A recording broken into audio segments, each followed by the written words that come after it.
Բարեկամներս, մենք շատ անգամ աղոթում ենք եւ ասում. Տեր, ես քո ծառան եմ, հոգ տար իմ մասին։ Նոր կտակարանում Հիսուսը մեզ իր ծառաները չի անվանում, մենք ընկերներ ենք։ Կարդանք Գաղատացիս 4:7, ուրեմն այլևս ծառա չես, այլ որդի, եւ եթե որդի, Աստծո ժառանգ Քրիստոսով, այսքանը, այսինքն մենք այլևս ծառաներ չենք, այլ Քրիստոսի զավակները, Հայր, ես քո որդին եմ, նա որդեգրել է մեզ բոլորիս,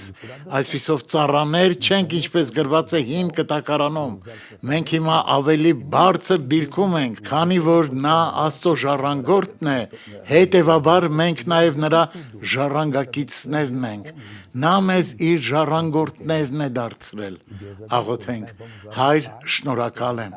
մեզ այնպիսի մեծ հռչակագրեր ես տվել, որ մենք չպետք է նսեմացնենք մեզ, մենք քո զավակներն ենք,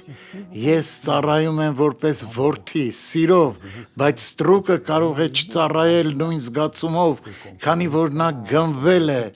ստրկացվել է և չի ճանաչել ազատությունը և միշտ ունի աշխատանք, բայց մենք սիրում ենք քեզ, դա է դրդապատճառը աշխատանքի։